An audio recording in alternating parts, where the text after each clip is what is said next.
Bumaba ang boss at nagbigay galang sa mga taga-baryo, sinasabing napakasarap ng pagkain. Sinabi ng village chief na dapat siyang uminom pa bago umuwi at nais niyang muli siyang maanyayahan. Sumagot ang boss na bago siya malasing, dapat niyang makausap muna si Kang Hayan. Umalis siya, sinasabing sa ganoong kaso, magkikita na lang sila sa susunod, nagpaalam. Kumaway pabalik ang village chief, hinihiling na mag-ingat siya sa daan. Sinabi ng babae sa tabi ng village chief na ang mga kabataan ay may napakagandang enerhiya. Sumang-ayon ang village chief, sinasabing sila ay may kahangahangang ambisyon at diwa. Idinagdag din niya na ganoon din siya noon. Samantala, dumating ang isa niyang kaibigan na tumatakbo.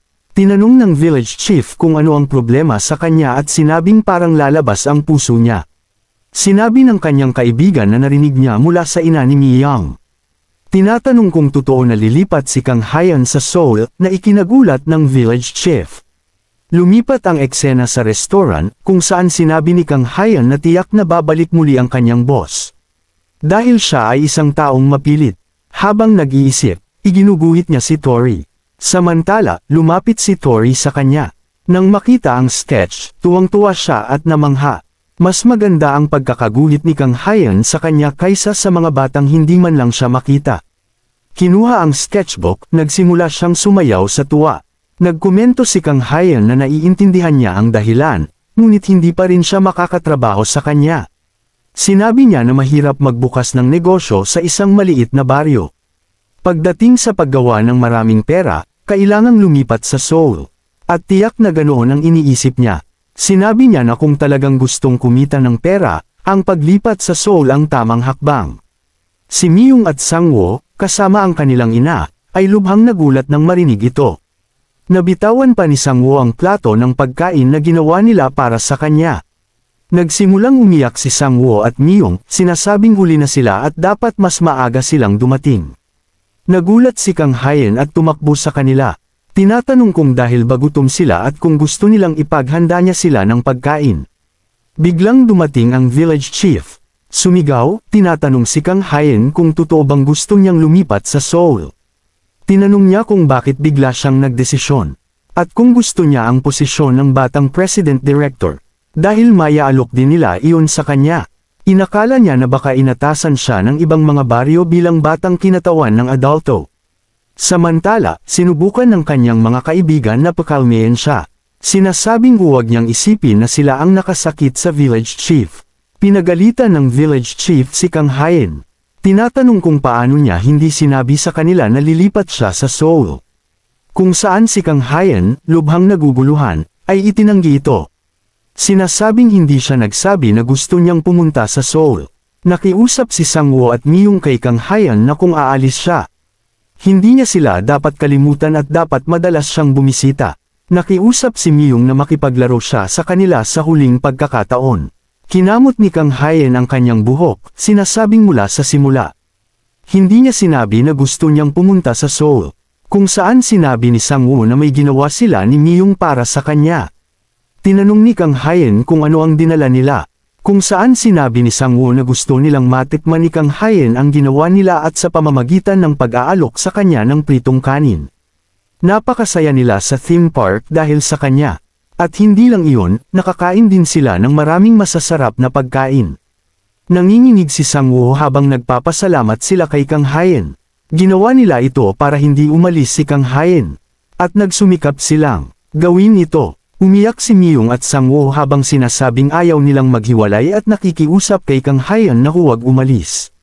Dahil gusto nilang makasama pa siya ng mas matagal. Tinatanong kung pwede siyang manatili na lang dito. Lumuhad si Kang Hayan habang tinitikman ang kanin. Nang inig ang kanyang bibig nang mapagtanto niya na maalat at mamantika ito at may mga sunog pa. Ngunit hindi niya sila kayang bigan. Inubos niya ang buong ulam. At namangha ang mga bata sa kanya.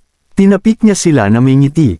Nagpapasalamat sa kanila at sinasabing napakasarap nito. Tinanong niya kung akala nila gusto niyang pumunta sa Seoul. Ngunit inihayag niya na wala siyang planong umalis dahil ito ang kanyang tahanan.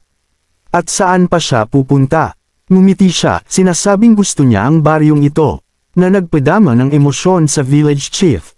Sinasabing ngayon ay itinuturing na ni Kang Hyen ang lugar na ito bilang kanyang tahanan. At nagustuhan niya sila ng labis kaya hindi siya makakapunta kahit saan.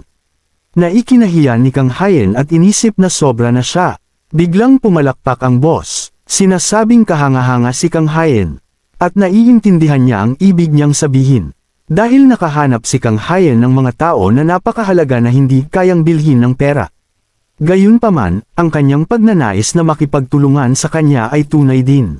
Ang parehong bata ay nagtanggol laban sa demonyong nagtangkang kunin ang kanilang mahal na chef. Iminungkahi ng boss na tulungan siyang bumuo ng isang recipe. Kailangan lang niyang tingnan ang mga recipe na ipinadala niya at magbigay ng ilang puna na maaaring gawin dito. Iniisip ni Kang Hyen na hindi ito masamang ideya, dahil karaniwang tahimik ang mga katapusan ng linggo. Sinabi ni Kang Hyen na may ilang kondisyon, sa tingin niya ay walang problema, kung saan ngumiti ang boss at sinabing, magtulungan tayo. Habang bumabagsak ang boss, sinasabing aalis na siya, nag-aalala ang mga taga-baryo. Hiniling ni Kang Hyen na iwanan siya nilang mag-isa, dahil ito ang kanyang nakaugalian pagkatapos uminom. Inanunsyo ng pinuno ng nayon na dahil nalutas na ang lahat, magdiriwang sila sa pamamagitan ng sama-samang pag-inom. Nagtanong ang nanay ni Myung kung gusto nila ng juice. Sinabi ni Kang Hyen na umorder sila ng kahit anong gusto nila, at idinagdag na ang taong nakahiga ang magbabayad. Sinabi ng pinuno ng nayon na magdiriwang sila hanggang sa malugmok sila. Lumipat ang eksena sa kagubatan, kung saan sinabi ni Kang Hyen na ang mga recipe na ito ay karaniwan at walang espesyal. Sinabi niya na walang paraan na hihilingin sa kanya ng kanyang boss na tingnan ang mga ito ng seryoso. Gayunpaman, nang makita niya ang kumukulong pagkain, tinawag niya si Rice Cake, sinasabing luto na ang pagkain at humihiling sa kanila na tumigil sa pangangaso at bumalik. Nagbalik si Rice Cake, nagtaka si Kang Hyen kung bakit siya bumalik ng napakabilis. Nang makita ang isang peklat, nagtanong si Kang Hyen kung bakit may sugat ito sa mata, nagtatanong kung pumunta ito sa isang mapanganib na lugar. Kalmadong sumagot lang si Rice Cake ng woof. Habang naghahanap siya ng pamahid, napansin ni Kang Hyen na napakatahimik ni Rice Cake ngayon at nagtanong kung nasaan si Tori. Biglang may tunog mula sa likuran, at nakita ni Kang Hyen si Rice Cake kasama si Tori na hindi makapaniwala. Binitawan ni Rice Cake ang hinuli niyang biktima, nakaramdam ng pagkakanulo. Nagulat din si Tori. Lumingon si Kang Hyen para makita ang isang kamukha ni Rice Cake. Naligaw siya sa ibang dimensyon habang nagpakita ng pagkamuhi si Rice Cake sa kamukha, ngunit hindi nito pinansin at kinain ang pagkain. Tinitigan niya ang dalawang rice cake, o mas tamang sabihin, ang dalawang lobo, sa harap niya. Matapos silang suriin ng ilang sandali, napansin niya na ang kamukha ay bahagyang mas malaki at mas malapad kaysa kay Rice Cake. Kinamot ang ulo niya, nagtaka siya kung ang bagong lobo na ito ay kamag-anak ni Rice Cake, marahil ay isang kapatid. Gayunpaman, naputol ang kanyang mga iniisip dahil nanatiling tahimik ang kamukha, walang ibinigay na sagot. Nagbuntong hininga si Kang Hyen, nagpasya siyang maglagay ng pamahid sa peklat ng kamukha ni Rice Cake. Habang ginagawa niya ito, bamulong siya na kung luma na ang peklat, hindi masyadong makakatulong ang pamahid. Idinagdag niya na tiyak na masakit na pinsala ito para mag-iwan ng ganoong kalaking marka. Samantala, galit na umuungal si Rice Cake sa kamukha dahil sa pagkain. Ang pag-ungal ay naging napakatindi na sa wakas ay nagalit ang kamukha. Sa isang mabilis na galaw, inilagay nito ang isang paa sa mukha ni Rice Cake, lumabas ang matatalim nitong kuko bilang malinaw na babala. Sa loob ng ilang sandali, napasuko si Rice Cake, ganap na nadaig ng kamukha. Nanood si Kang Hyen na hindi makapaniwala. Sinasabing hindi niya nakitang sumuko ng ganoon kabila si Rice Cake. Habang sinisimulan niyang i-proseso ang kanyang nasaksihan, kinagat ng kamukha si Rice Cake at tumakbo palabas ng lugar. Nagulat si Kang Hyen, sumigaw sa kanila, humihiling na malaman kung saan dadalhin ng kamukha si Rice Cake. Ngunit bago siya makapag-react pa, nawala na sila sa malayo, iniwan siyang mag-isa at naguguluhan. Lumipat ang eksena kay Amelia, nakalmadong nagmamasid sa kapaligiran, nakatayo sa isang puno. Binanggit niya na walang kakaibang nangyayari sa Beast Village o Southern Village. Nang makita niya si Kang Hyen, bumaba siya para salubungin siya. Napansin niya ang kanyang nag-aalalang ekspresyon at binati siya. Nang walang pag-aaksaya ng oras, nag-aalala si Kang Hyan na nagtanong kung nakita niya si Rice Cake. Nagulat si Amelia, nagtanong kung ano ang nangyari sa kanyang puting lobo. Ipinaliwanag ni Kang Hyan na halatang nag-aalala, na dinala si Rice Cake ng isa pang lobo na kamukha niya. Humingi si Amelia ng kalma kay Kang Hyan. Nagpapanik si Kang Hyan at ikinwento kung paano hiniblot ng kamukha si Rice Cake at tumakbo bago siya nakapag-react. Inilarawan niya ito bilang isang kidnapping. Nahihiya si Amelia dahil sa lapit ni Kang Hyan at pinataas ang kanyang boses para sabihin sa kanya na kumalma muli. Matapos marinig ang buong kwento, nag-alok si Amelia ng lohikal na paliwanag.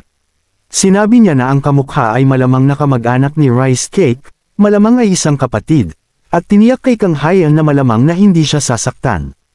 Nakahinga ng maluwag si Kang Hyan, nakaramdam ng bahagyang kaginhawahan sa kanyang mga salita.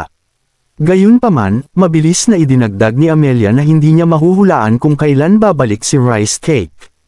Inisip niya na maaaring dinala ng kamukha si Rice Cake pabalik sa kanilang pamilya, dahil mahalaga para sa mga batang lobo na matutong mamuhay sa isang grupo. Nang marinig ito, nagulat si Kang Hyan sa posibilidad na hindi na babalik si Rice Cake. Dumating si Sona, at sinabi ni Amelia na kung hindi sila mahanap ni Sona, mayroon lang silang isang lugar na pupuntahan. Nag-iisip pa rin si Kang Hyan tungkol sa katotohanan na bumalik na si Rice Cake sa kanyang pamilya.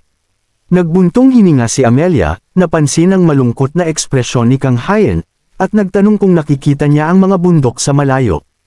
Itinuro niya ang malalayong bundok, ipinaliwanag na ang tuktok ng bundok ay teritoryo ng White Wolf. Sinabi niya nang may kumpiyansa na malamang na naroon si Rice Cake at ang kanyang kapatid. Ipinaliwanag niya na ang pag-akyat sa tuktok ay nangangailangan ng permit at, bagaman hindi imposible, tiyak na hindi ito madali. Pagkatapos ay nagtanong siya kung talagang determinado siyang hanapin si Rice Cake. Lumipat ang eksena sa daanan ng bundok, kung saan nahihirapan si Kang Hyan na sumulong. Kasama si Tori, natagpuan niya ang kanyang sarili na napapaligiran ng makapal na hamog na halos imposible nang makakita ng anuman. Bamulong siya na ang kawalan ng tamang daanan ay nagpapahirap pa sa paglalakbay. Kung hindi dahil sa gabay ni Tori, inamin niya na malamang ay matagal na siyang naligaw. Habang patuloy siyang umaakyat, inisip ni Kang Hyan ang mga salita ni Amelia. Nag-iisip siya kung gusto ng pamilya ni Rice Cake na bumalik siya at nagsisimulang makonsensya dahil binaliwala niya ang oras niya kasama si Rice Cake. Naunawaan niya, tulad ng sinabi ni Amelia, natural lang sa isang batang lobo na manatili sa kanyang pamilya. Nanginginig ang kanyang isipan habang pinag-iisipan kung tama ba ang kanyang ginagawa. Napansin din ni Tori ang kanyang pag-aalinlangan. Gayunpaman, nararamdaman din niya na maaaring hindi kusang umalis si Rice Cake. Bukod dito, hindi niya gusto ang biglaang mga palm. At pamilya niya rin si Rice Cake. Masaya rin si Tori na makita siya. Bagaman hindi mabuting aso si Rice Cake at madalas subukang agawin ang kanyang bahagi ng pagkain, hindi rin siya masama. At mag-isa siya kung hindi babalik si Rice Cake. Determinado si Kang Hyan na ibalik si Rice Cake, ngunit inabot siya ng pagod. Bumagsak siya sa lupa, nang hina ang kanyang mga binti. Frustrado, bamulong siya na gusto niyang magpatuloy ngunit hindi na niya kaya pang gumalaw. Masyado siyang nahihiya na humarap sa kahit sino. Masyado siyang nahihiya para harapin si Amelia at Randolph. Nagpasya siyang gumamit ng ibang paraan. Nagpasya siya na kung hindi siya makakapunta sa kanila, papupuntahin niya sila sa kanya. Kinukuha ang isang piraso ng steak mula sa kanyang bag, ngumisi si Kang Hyan, nagtatanong kung sino ang sa huli ang mananalo. Maingat niyang inilagay ang mga piraso ng karne sa grill pan at saka nagbodbod ng mga pampalasa. Pagkatapos ay kinuha niya ang isa sa mga ito at inalok kay Tori.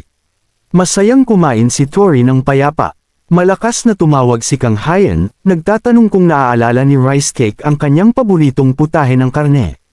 Nagbabala siya na kung hindi lalabas si Rice Cake sa lalong madaling panahon, kakainin lahat ito ni Tori.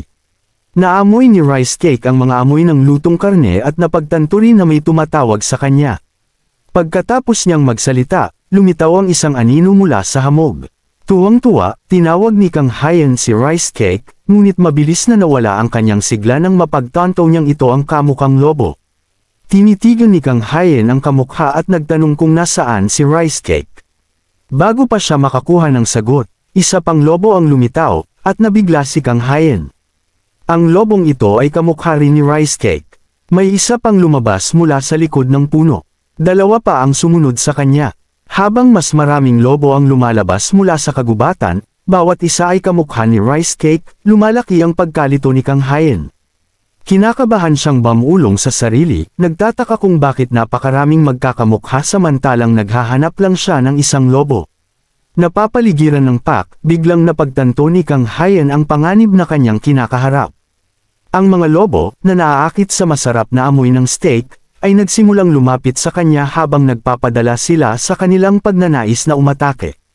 Napagtanto ni Kang Hayen ang bigat ng sitwasyon, bamulong siya na sa sandaling ito nasa panganib siya.